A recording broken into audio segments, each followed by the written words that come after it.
मलाई चाहिँ त्यो हाम्रो चुनौती। यो 5 वर्षलाई सामान्य अन्य चुनावहरूमा चुनिएको जस्तो सोच्नुभयो भने त्यसले अप्ठ्यारो परिस्थिति सृजना गर्छ। आदरणीय साथीहरू, मलाई थाहा छ राजनीति यसै गरी चल्छ भनेर कहीँ कतै मानिसहरू त्यही ढङ्गले दौडधुप पनि मैले गरेको कहीँ कतै देखिरहेको छु। राजनीति त्यसै गरी चल्नेवाला छैन।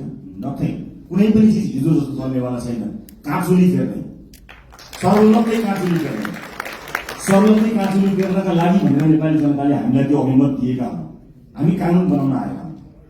कानुन बनाउने प्रमुख जिम्मेवारी तपाईँहरूको काँधमा नेपाली जनताले दिएका हुन्। उनलाई थाहा छैन त्यो कानुन फेरेर उनको घरको बाटो बन्छ, उनको धारामा पानी आउँछ, बिजुली आउँछ, इन्टरनेट चल्छ, उनलाई थाहा छैन। तर तपाईँलाई थाहा हुनुपर्छ कुन धाराले कहाँ अड्काएको छ मान्छेको घरमा धारा आउन तपाईँलाई थाहा हुनुपर्छ, अध्ययन गर्नुपर्ने हुन्छ। त्यसकारण यसपटक यो शक्तिको दौड हो, यताउता यसलाई भनेर हुन्छ कि उसलाई भनेर हुन्छ कि यसो भेटेर गएर फोटो खिचेर हुन्छ कि यो पसल बन्द गर्नुपर्छ। म आज अलिकति ठुलो कुरा गरिदिनुहोस् तपाईँलाई। एज अ ल मेकर, कानुन निर्माताको रूपमा तपाईँको जिम्मेवारी, हाम्रो जिम्मेवारी अत्यन्त गहन छ। कयौं पछिल्लो परिवर्तन संविधान कार्यान्वयन हुनका लागि समेत कानुनहरू बन्न सकेका छैनन्। संविधान निर्माण भएको यति लामो समय हुँदासम्म विभिन्न बाधा अडचनहरू भयो। तर नेपाली जनताले अब हामीलाई कुनै बहाना बनाउन नपाउने गरी दिल खोलेर स्पष्ट र लगभग 2/3 बहुमत दिएका छन्। अब के को बाधा, अब केले अड्काउँछ हामी? अब अड्काउने भनेको तपाईँ हाम्रो नियतले मात्रै हो। र अर्को कुरा, धेरै लामो अनुभव त मेरो राजनीतिमा रहेन। जति समय राजनीतिमा रहे सबैभरि विभिन्न किसिमका प्रहारहरूको सामना गर्नु पर्यो। यो पार्टी जन्मेदेखि यसमाथि प्रहार भयो। पार्टीको नाममा मुद्दा चल्यो। यो पार्टीलाई जन्मैदेखि बुझ्ने कोसिस भयो, बचाउँदै लिएर आउन सक्यौँ। यो पार्टीको चुनाव चिन्हमा मुद्दा चल्यो। यो पार्टीको चुनाव चिन्हलाई भत्काइदिने गरी प्रहारहरू भयो स्थापित राजनीतिक दलहरूबाट, विभिन्न स्वार्थ समूहबाट, विभिन्न शक्ति समूहबाट। जोगाएर ल्यायौँ हामीले घन्टी बचायौँ, किनकि नेपाली जनताको लागि घन्टी बचाउनु पर्थ्यो, घन्टी बजाउनु पर्थ्यो। सजिलो थिएन। देशका सम्पूर्ण शक्तिहरू एक ठाउँमा उभिँदा पनि हामीले खुट्टा कमाएनौँ, हामी डराएनौँ, हामी हल्लिएनौँ, किनकि हामीले नागरिकको चेतनामाथि विश्वास थियो। एकपटक चुनाव त आओस् न अनि हामी देखाइदिन्छौँ भनेर हामीले 84 गरेका थियौँ। नागरिकले सबै हेरेका हुन्छन्, हरेक गतिविधि जनताले हेरेका हुन्छन्। जनताको चेतनालाई कसैले चुनौती दिन्छन्, जनता नै खराब भयो कि भनेर चुनौती दिन्छन्। होइन, यदि त्यस्तो हुन्थ्यो भने अघिल्लो चुनावमा हामीलाई 20-21 सिट होइन एकैपटक 2/3 दिन सक्ने जनताले। तर अघिल्लो चुनावमा जनताले के भन्यो भने यी नयाँहरूलाई एकपटक हेरौँ ताकि यिनीहरू नमार्दिउन्, त्यति मात्र सिट दिउँ र पुरानाहरूलाई सचिने अवसर दिने गरी यिनीहरूलाई पनि निमेटान नपारौँ भनेर नागरिकले विवेकपूर्ण ढङ्गले मतदान गर्यो। तर नागरिकको त्यो विवेकलाई 2/3 पाएको सरकारले चुनौती दियो। शक्ति प्राप्त गरिसकेपछि आँखामा जुन पट्टी आउँछ अब त्यो पट्टी हामीले खोल्न सक्नुपर्छ। नत्र पुराना राजनीतिक दललाई नेपाली जनताले 34, 35, 36 वर्षमा पुरे तपाईँ हामीलाई 36 महिना 36 दिन पनि बोल्नेवाला छैन। यो कुरा नगर्नुहोला, किनकि जनता अब्बल चेतनामा आएको छ। अब कानुन निर्माताको रूपमा अब तपाईँहरूको दौड स्वार्थ समूहहरूको घर घरमा होइन। गुट बनाएर काङ्ग्रेस एमालेलाई जितिदिन सकियो, कुनै गुट बनाउनु पर्दैन। घन्टीका मुनि सबै हटाउन सक्छौँ, घन्टीसँग धेरै ताकत छ, कहीँ गुट बनाउनु पर्दैन। र आफ्नो पोजिसन के हुन्छ, म कहाँ हुन्छु, मलाई के हुन्छ, पार्टीमा मेरो हैसियत के हुन्छ, संसदमा मेरो हैसियत के हुन्छ, सरकारमा मेरो हैसियत के हुन्छ, यो म केन्द्रित राजनीतिबाट बाहिर उठ्न सकिएन र देश केन्द्रित राजनीति गर्न सकिएन भने हाम्रो अभिगत पुराना राजनीतिक दलका नेताहरू भन्दा पनि बक्तर अभिगत हुन्छ। यो कुरा तपाईँलाई डे वानमा बताउनु जरुरी छ। त्यस कारणले आफूलाई सेन्टरमा राख्ने होइन। राजनीति आजसम्म त्यस्तै भयो। सहमति त गर्यो, राष्ट्रिय सहमति गरेर जस्तो भन्दै, राजनीतिक सहमति गरेको छ भन्दै विभिन्न सहमतिहरूमा नेताहरूले आफ्नो ठाउँ सुरक्षित राखे, आफ्नो ठाउँ सुरक्षित राखे, पार्टीहरूले आफ्नो ठाउँ सुरक्षित राखे। तर देशलाई सुरक्षित राख्ने हो कि होइन, देशलाई केन्द्रमा राखियो कि राखिएन, त्यो महत्त्वपूर्ण कुरा हो। यतिखेर देश केन्द्रमा छ। देशले देखेको सपना हामीले पूरा गर्ने हो। तपाईँको र मेरो मन्त्री प्रधानमन्त्री बन्ने सपनाको भारी यो देशले, समाजले बोक्दैन। मेरो सपनाको भारी बोक्नको लागि यो समाज बाध्य छैन, तर यो समाजको सपनाको भारी तपाईँ हामीले बोक्ने हो। त्यसका लागि तपाईँहरूलाई मत दिएर पठाएको सामान्य कुरा होइन। यहाँ शहीद आमा छिन्, ध्यान दिनु होला। कुनै पनि बिचौलियासँग साँठगाँठ गर्नुभन्दा, एक कप चिया खानुभन्दा अगाडि, उसको एक घुटको पानी खानुभन्दा अगाडि शहीद या हमारा सम्झिनु होला। आफ्नो छोरो जलाएर संसद छिमेकी शहीद या सामान्य कुरा हो। देशमा बिचौलियागिरी बिगबिगी छ। मैले छोटो समयको राजनीतिमा जुन देखेँ त्यो अनुभव तपाईँलाई सुनाउँदैछु। तपाईँलाई विचलित बनाउन, तपाईँलाई प्रभावित बनाउनको निमित्त मानिसहरू दौडन्छन्। देशको परिस्थिति यस्तो छ कि सरकार बनेको बेलुकाबाट एउटा समूह सरकार ढाल्न सक्रिय रहन्छ। बनेको दिनबाट प्रत्येक पटक हामीले अभूतपूर्व जनमत प्राप्त गरेका छौँ। त्यो अभूतपूर्व जनमत प्राप्त गरेसँगै अब यिनीहरू बिच फाटो ल्याउन सकिन्छ कि भनेर ठाउँ ठाउँबाट प्रयास भएको तपाईँहरू हेर्नुहुन्छ होला नि। समाचारभित्रका नियतहरू पनि हेर्न सकिन्छ नि कहिले। त्यस्ता ठाउँबाट हामी बच्नुपर्छ। हामीलाई फुटाउने, हामीलाई गिराउने, हामीलाई गलत गराउनेहरूको बिगबिगी छ। हामी विरुद्ध पनि धेरै मत आएको छ, लाखौँ भोट छ नि जसले हामीलाई भोट दिए। अनि विभिन्न नेताहरू छन्। प्रतिपक्षीको कमी रहँदैन, विरोधीहरूको कमी रहँदैन। फरक यति हो कि हामी कति बलियो छौँ। आफू बलियो हुनुपर्छ। अरूलाई दोष लगाएर अर्काले फुटायो, अर्काले शक्ति गर्यो, विदेशीको चाल, उसको चाल, यसको चाल, यस्ता शब्दहरूलाई अब हामीले मेटाउनुपर्छ। कसैको चाल हो। हामी मिल्न सकेनौँ भने, हामी स्वार्थको बन्दी बन्यौँ भने मात्र समस्या पर्यो। विभिन्न राजनीतिक पृष्ठभूमिबाट राष्ट्रपति आउनुभएका साथीहरूलाई मेरो स्वागत छ। तपाईँहरूले कहीँ कतै हेजिटेसन भन्छ नि, कहीँ कतै तपाईँले लघुतावास राख्नै पर्दैन। मलाई पुरानो पार्टी भन्छन् कि अथवा पुरानो पार्टीहरूलाई गाली गर्दा मैले अनुहार रातो पार्नुपर्छ कि केही पनि भन्नु पर्दैन। हृदय ठुलो पारेर हामीले तपाईँहरूलाई स्वागत गरेका छौँ। खालि यति हो कि पुरानो प्रवृत्तिबाट तपाईँ टकटकिएर आउनुपर्ने छ। किनकि देश त्यस्तो अवस्था गरी नचलोस् भनेर कलिला भाइ बहिनीहरूले रगत बगाएका हुन्। हामीमाथि ऐतिहासिक जिम्मेवारी छ। यो 5 वर्ष नियमित रूपमा आएको चुनाव होइन। यो त शहीदहरूले रगत बगाएर आएको चुनाव। यहाँ जथाभावी अभिव्यक्ति दिने, यसलाई मनोरञ्जनको विषय बनाउने र हल्का खुलखुलका रूपमा प्रस्तुत हुने छुट कसैलाई पनि छैन, मलाई पनि छैन। हामी देखिरहेका छौँ। तपाईँ हाम्रा गतिविधिहरू नागरिकले हेरिरहेका छन्। भोट दिएका जनताको शिर झुक्ने काम कसैको कुनै अभिव्यक्तिबाट, कुनै क्रियाकलापबाट हुँदैन। प्रत्येक भोटको इज्जत गर्नुपर्छ। हो, सञ्चार माध्यममा बोल्न रमाइलो लाग्छ, आफ्नो बारेमा समाचार आउँदा रमाइलो लाग्छ, आफ्नो बारेमा वाहवाही हुँदा रमाइलो लाग्छ।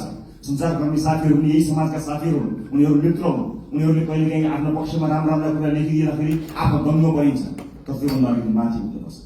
तपाईँले दिने अभिव्यक्तिले वैदेशिक सम्बन्धमा के प्रभाव पारेको छ त्यो कुरा याद नगरिकन तपाईँले त्यस्ता किसिमका हल्का फुल्का अभिव्यक्ति दिनुभयो भने देशलाई दीर्घकालीन रूपमा असर गर्न सक्छ। अब तपाईँ हिजोको मान्छे होइन, अब जिम्मेवार सांसद हो, जिम्मेवार राजनीतिकर्मी हो, जिम्मेवार प्रतिनिधि सभाको सदस्य हो। त्यसकारणले आफ्नो भूमिका परिवर्तन भएको छ।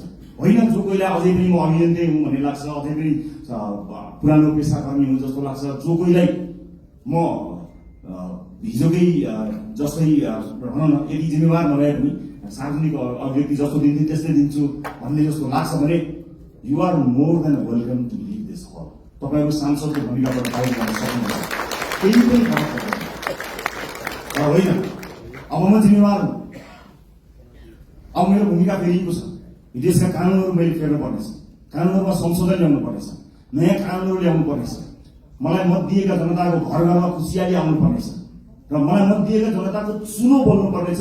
मलाई मत दिएका जनतालाई प्रभाव पर्नु पर्नेछ। उनीहरूले मैले जस्तै अस्पतालमा उपचार गर्न जाँदा बेड पाउनुपर्छ, कसैको सोच बिना भन्ने कुराको म तपाईँलाई अनुरोध गर्न चाहन्छु। सक्नुहुन्छ भने सकेसम्म आफूलाई सरकारी अस्पतालमा उपचार गराउनुहोस्। सक्नु भएन, इमर्जेन्सीको बेलामा मैले भनेको छैन।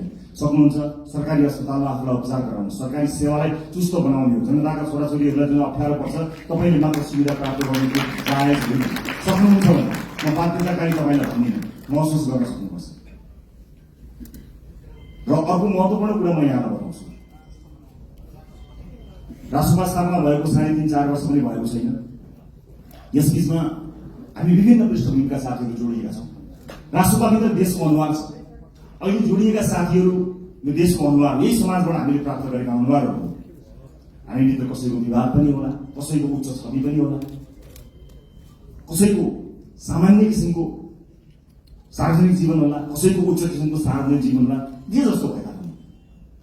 एउटा कुरा आज मैले साथीहरूलाई राखेर स्पष्ट के बताउनु पर्छ भने सरकार 2 तिहाईको छ, संख्या घट्ला अथवा सरकार बहुमतमा रहन्छ, संख्या घट्ला, अल्पमतमा पर्ला भन्ने कुराको पर्वाह नगरिकन राष्ट्रपतिले जन्मदेखि आफ्नो विधानमा स्थापित गरेको राइट टु रिकलको व्यवस्थालाई यसपटक कडाइका साथ लागू गर्नेछ।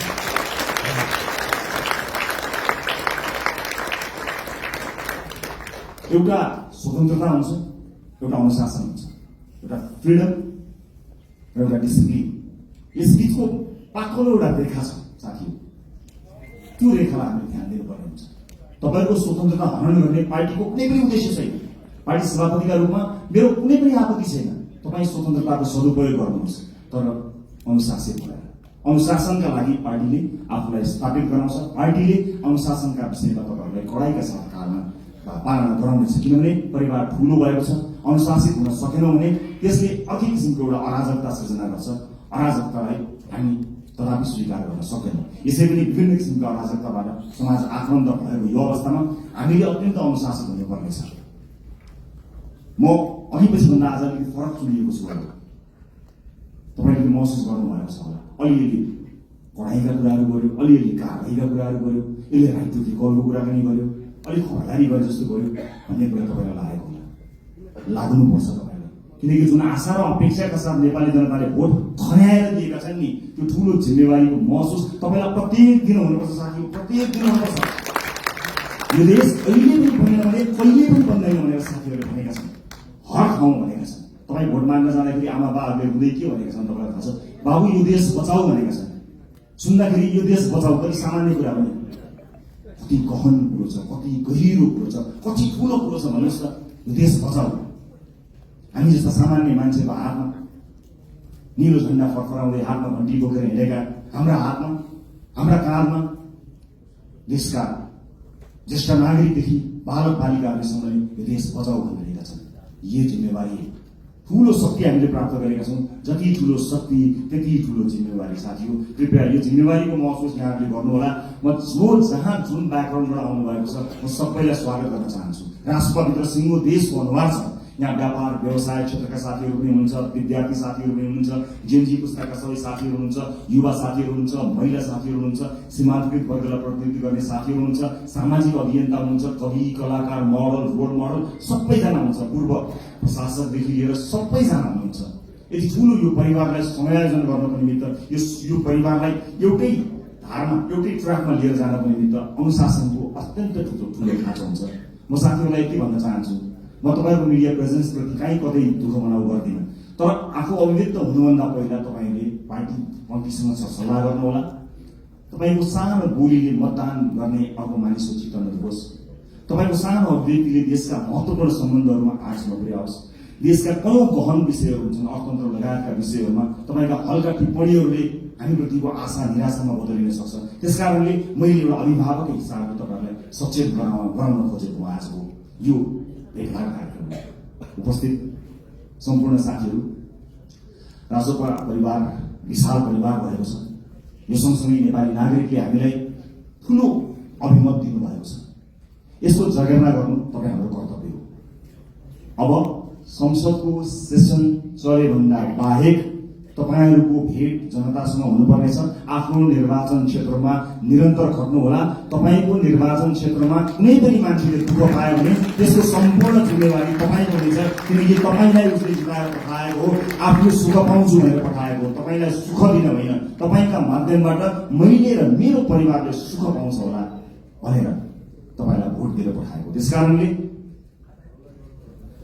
ठुला ठुला हल या ठुला ठुला विदेशी कार्यक्रमहरूको सेमिनारमा होइन, ती गाउँ टोल बस्ती चिया चौताराहरूमा आफ्ना सांसदहरूलाई देख्न चाहन्छ।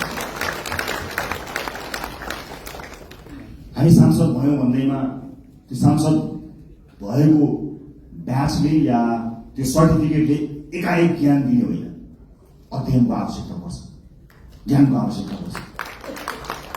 र अब शक्तिशाली भएँ भनेर आफ्नो चालचलन आफ्नो व्यवहारै परिवर्तन गर्ने कयौँ साथीहरू पनि मैले देखेको छु। त्यसमा विशेष ध्यान दिनुहोला। नागरिकसँग सधैँ नजिक रहनुहोला। चुनाव त फेरि पनि आउँछ, त्यतिखेर हामीले भनेका छौँ, यसपटक हामीले इतिहास रच्ने कोसिस गरेका छौँ। हामीले नागरिकसँग करार गरेका छौँ।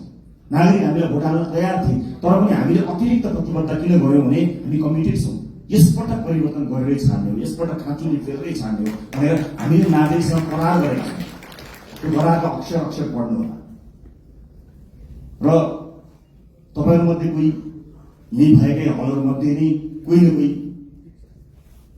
मन्त्रालय सम्हाल्ने साथीहरू हुनुहुन्छ, तर कृपया मन्त्री बनाइदिनुहोस् भनेर या मिडिया ट्रायलमा म फलाना मन्त्री भनेर त्यस्तो चिजलाई बन्द गरिदिनु होला। किनभने अहिलेसम्म केही पनि थाहा छैन पार्टीले क्याबिनेटमा कसलाई पठाउँछ भन्ने कुराको निर्णय आज यतिखेर तपाईँसँग हुँदासम्म हामीले गरेका छैनौँ। पार्टीले सही निर्णय गर्छ। कसैलाई तपाईँले भन्नु पर्दैन, हामीलाई थाहा छ, तपाईँहरूको दिव्यता थाहा छ, तपाईँहरूको क्षमता थाहा छ। कयौँ साथीहरू देखिएको गर्नुहुन्छ, कयौँ साथीहरू छेकिएको गर्नुहुन्छ। पार्टीले छेकिएका साथीलाई पनि हेरिरहेको छ।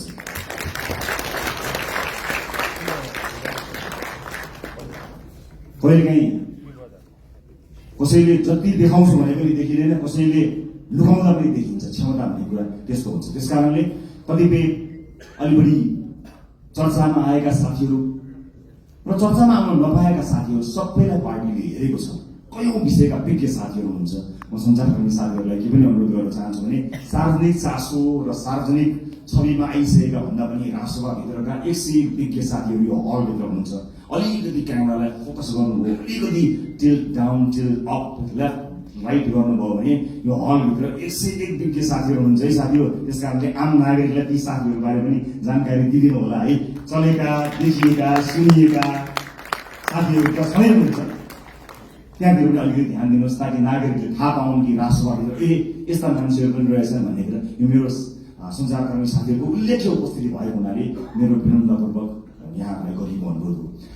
अब म लगभग आफ्नो भनाइको अन्त्यतिर आएको छु। उपस्थित साथीहरू, चुनावमा हामीले अत्यन्त दुःख गऱ्यौँ, तपाईँहरूले मेहनत गर्नुभयो, परिश्रम गर्नुभयो। केही नयाँ साथीहरू, केही पुराना साथीहरू पनि चुनेर आउनुभएको छ। अधिकांश धेरै सांसदका रूपमा नयाँ साथीहरू आउनुभएको छ। स्वाभाविक रूपमा के होला, कसो होला, कस्तो होला भन्ने कुरा तपाईँलाई लागेकै हुनुपर्छ। चुनावका बेलामा जुन मेहनत तपाईँले गर्नुभयो त्यो खटाइका हिसाबले त्यो मेहनत सायद नपर्ला, तर सोचाइका हिसाबले, पढाइका हिसाबले, अध्ययनका हिसाबले, रिसर्चका हिसाबले त्योभन्दा कम मेहनत गरेर चाहिँ परिवर्तन आउन सक्दैन। त्यसकारणले तपाईँको काँधमा अत्यन्तै ठुलो जिम्मेवारी आइपरेको छ। यसको महसुस गर्नुहोला। म फेरि पनि दोहोऱ्याएर भन्न चाहन्छु, संसारको कुनै पनि देशले बिरलै पाउने यो अवसर हामीले प्राप्त गरेका छौँ। आफ्नो देशको इतिहास आफ्नै हातले लेख्ने यो अवसर हामीले प्राप्त गरेका छौँ। भोट माग्दा हामीले आम जनतालाई के भनेका थियौँ भने यसपटक तपाईँले आफ्नो भाग्य आफ्नै हातले लेख्ने हो, इतिहास रच्ने हो 21 गते भनेर हामी सबैले भनेका हौँ। विभिन्न ठाउँमा विभिन्न साथीहरूसँग भेटघाट गर्दा म आफै पनि पुगेको र तपाईँहरूको हात समातेर भनेको म सम्झन्छु। हामीले भनेका थियौँ यसपटक आफ्नो आफै इतिहास लेख्ने। आज म तपाईँलाई यो हलभित्र भनिरहेको छु, साथी हो, यो देशको भविष्य कस्तो लेख्ने तपाईँको हातमा छ, मात्र तपाईँको हातमा छ, अरू कसैको हातमा छैन। जनताले देखाइदिए तपाईँलाई, ल लेख हाम्रो भविष्य, ल रोक हाम्रा छोराछोरीलाई विदेश जानबाट, ल सृजना गरेर रोजगारी, ल बनाऊ बाटो, ल पुर्याऊ बिजुली, देऊ शिक्षा, देऊ स्वास्थ्य। जनताले आफ्नो गर्ने काम गरे, तपाईँको काममा आएको छ। यसबाट एकदमै धेरै रमाइलो यसलाई लिएर यसलाई चाहिँ उत्सवका रूपमा भन्दा पनि जिम्मेवारीको रूपमा काम गर्नुपर्ने यो गहन बेला तपाईँको काममा आइपरेको छ। त्यसैले म सबैलाई यसको महसुस गर्नको निमित्त हार्दिक अनुरोध गर्न चाहन्छु। म फेरि पनि भन्छु, यो सामान्य परिस्थितिले आएको होइन। भाइ बहिनीहरूले, ससाना भाइहरूले आफ्नो रगत बोलाएर ल्याएको यो परिवर्तनलाई संस्थागत गरेर अर्को निर्वाचनमा कुनै पनि उम्मेदवारले भोट माग्न जान नपरोस्, हाम्रो काम बोलोस् भन्ने हेतुले तपाईँहरूले काम गर्नुहुनेछ। नजानेको कुरा सिक्नका लागि कहिले पनि अप्ठ्यारो मान्न पर्दैन। मैले अघि नै भने, हामीले सांसदको लोगो लगाउने बित्तिकै, हामी सांसदको कुर्सीमा बस्ने बित्तिकै या संसद भवन छिर्ने बित्तिकै ज्ञान उहिलेर हामी कहाँ आउने होइन। फेरि पनि मेहनत गर्नुपर्छ, फेरि पनि परिश्रम गर्नुपर्ने हुन्छ। कहाँ समस्या परेका छन् त्यसबारे ध्यान दिनुपर्ने हुन्छ। मलाई आशा छ यति प्रबुद्ध, यति क्षमतावान, यति युवा, यति समावेशी, यति धेरै साथीहरू एक ठाउँमा उभिँदा पनि यो देश बन्दैन भने, यति साथीहरू मिलेर पनि बनाउन सकिएन भने कसले बनाउन सक्ला? सक्छौँ, हामी गर्छौँ, हामी सक्छौँ, हामी गर्छौँ। अन्त्यमा देशको सबैभन्दा ठुलो समस्या मैले देखेको सामाजिक न्याय हो। सामाजिक न्यायका लागि लड्नुपर्ने हुन्छ। आम मानिसको आँखाले देख्ने विकास भनेको भौतिक पूर्वाधारको विकास हुन सक्दछ।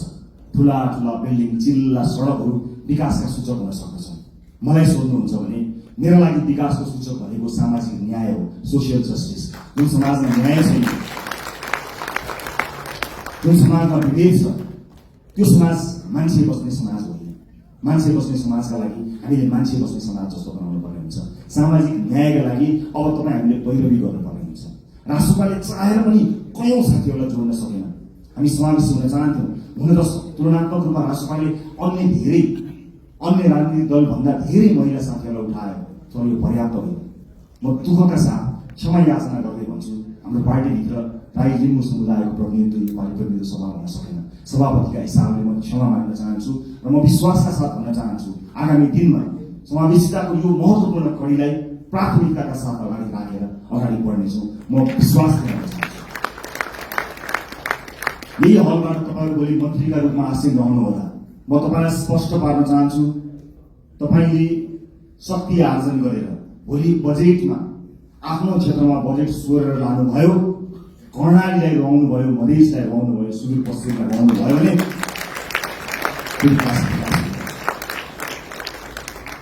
सिङ्गो देश विकास हुँदा चितवन अविकसित हुँदैन, मलाई थाहा छ।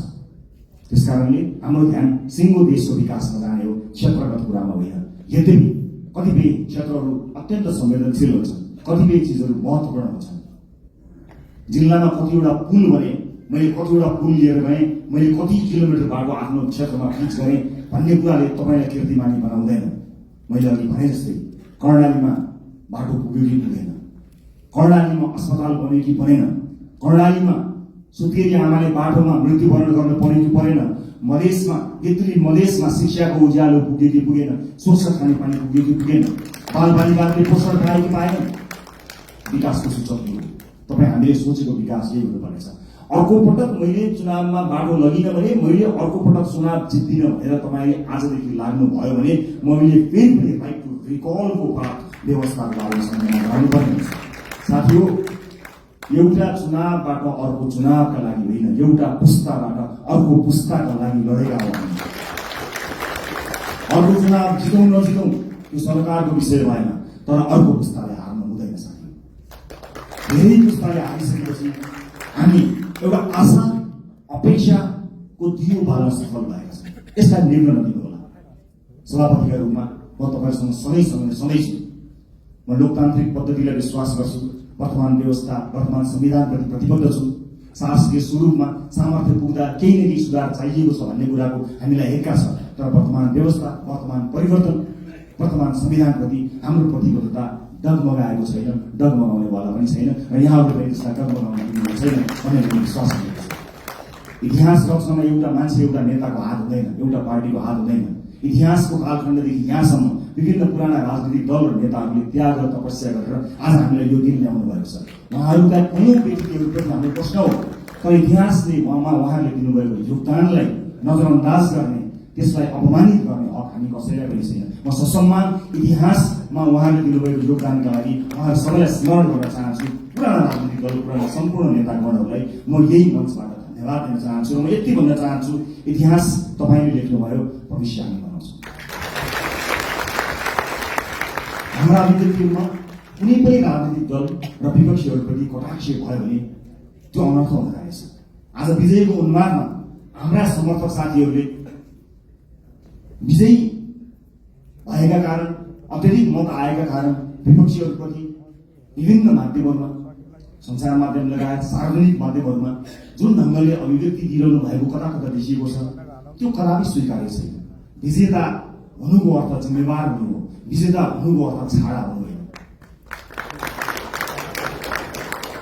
विजेता हुनुको अर्थ विपक्षीहरूलाई कटाक्ष गर्ने अधिकार प्राप्त गर्नु होइन, त्यो लोकतन्त्रको चरित्र होइन। त्यसकारणले हामीलाई माथि धेरै आरोप लागेको छ। आज तपाईँहरू सबैलाई साक्षी राखेर म यो आरोपलाई खण्डन गर्ने जिम्मेवारी तपाईँको काममा पनि बाँड्न चाहन्छु कि रासोपालाई प्राय अराजक छन्, रासोपा समर्थकहरू अत्यन्त धेरै असहिष्णु छन्, सामाजिक सञ्जालमा गाली गलौजमा उत्रन्छन्, व्यक्तिगत गाली गलौजमा उत्रन्छन्, छुनै हुँदैन, बोल्नै हुँदैन, गाली गरिहाल्छन्। त्यस किसिमको एउटा छवि बनेको छ। म सम्पूर्ण समर्थक साथीहरूलाई बताउन चाहन्छु, अब त्यसबाट बाहिर निस्कनुपर्छ। राष्ट्रपाले प्रशिक्षण गर्न पाएको छैन। 3 वर्षमा आक्रमण झेल्दै आएको राष्ट्रपाले आफ्ना सदस्य साथीहरूलाई राम्रोसँग प्रशिक्षित गर्न पाएको छैन।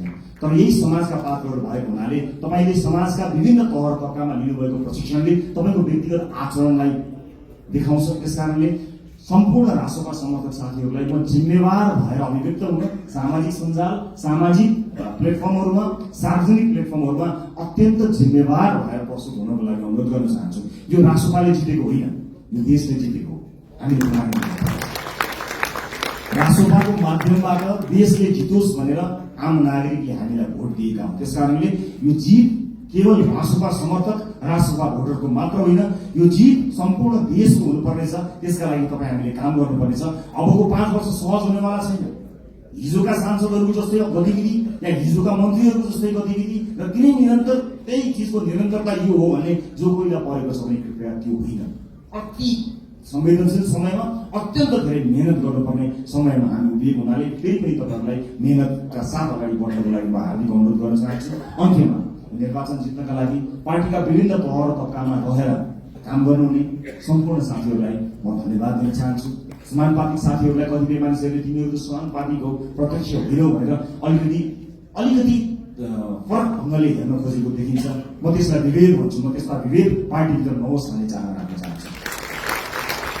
चाहे प्रत्यक्षमा रहेका हुन्, चाहे समानुपातिकमा रहेका हुन्, सबैले आफ्नो भूमिका र जिम्मेवारी निर्वाह गरेका छन्। कतिले चुनाव जित्नका लागि भूमिका निर्वाह गरे भने अब संसदमा गएर ती साथीहरूले आफूलाई अझ बढी अब्बल प्रमाणित गर्नुहुनेछ।